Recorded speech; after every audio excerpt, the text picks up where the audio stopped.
present Winwin Marquez, Miss Universe Philippines, Muntinlupa.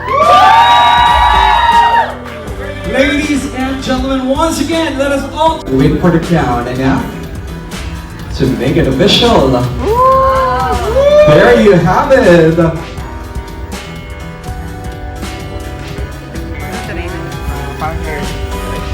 A round of applause, everyone. Congratulations to Miss Winwin Marquez, our official candidate for...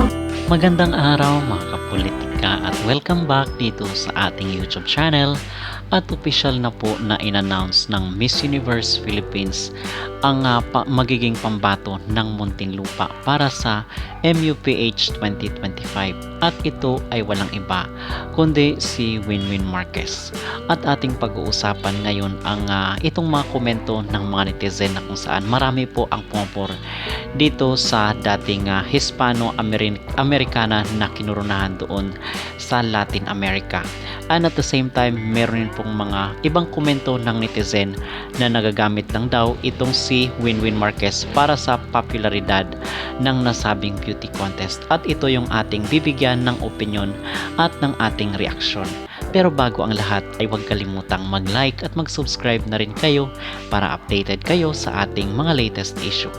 At habang tumatagal at papalapit na nga po ang MUPH 2025 ay kanya-kanya nang naglabas ng mga baraha ang bawat region or distrito para sa nasabing beauty contest. Talagang matindi po ngayon ang bardagulan at yung talagang labanan ngayon ng beauty contest sa MUPH 2025 at recently lang yung pinakamaugong ay si Eliana Marie Aduana na magiging pambato ng Siniloan Laguna. At the same time meron rin pong ito ngayon si Winwin Marquez. So mga kapolitika, kasi hindi naman lingid sa ating kalaman na itong si Winwin Marquez ay meron na talaga siyang napatunayan kumbaga dito sa mundo ng beauty contest, especially na siya ay kinurunahan bilang Hispano-Americana nitong mga nakaraang taon, and at the same time meron na rin po siyang anak. So ito yung kinokontest ng mga netizen na baka magamit lang si Winwin Marquez dito sa popularidad ng MUPH para pag-usapan at mag-ingay yung kanilang beauty contest.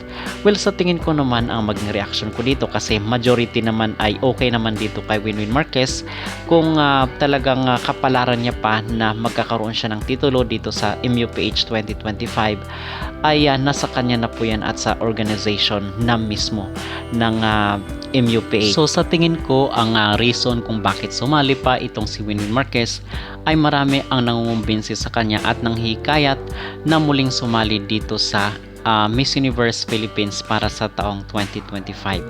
At hindi naman tayo against dyan, kasi tayo ay nagbibigay lang naman tayo ng ating opinion.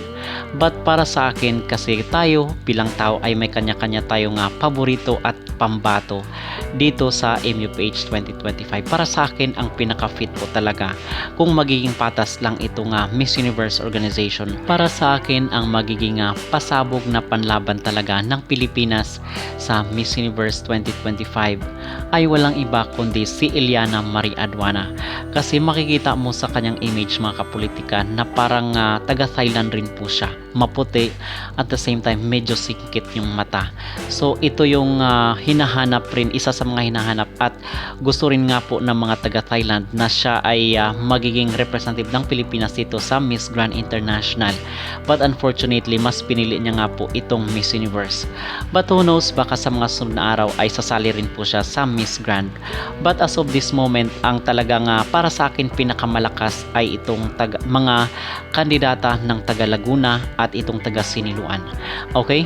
So kanya-kanya po tayo ng opinion at kanya-kanya po tayo ng mga paborito. So ano ang yung mag-reaction dito mga kapolitika na kung saan ay magagamit lang daw itong si Winwin Marquez para sa popularidad ng MUPH 2025. Most especially na meron naman siyang anak, so malabo daw na ipapanalo itong si Winwin Marquez. Kasi base doon sa pronouncement ni Anja Rotatip ay ang mga single mother or ang mga nanay daw ay pwedeng sumali but they cannot win. So ano ang inyong maging reaction? Mag-comment down below at huwag kalimutang mag-like at mag-subscribe na rin kayo para updated kayo sa ating mga latest issue.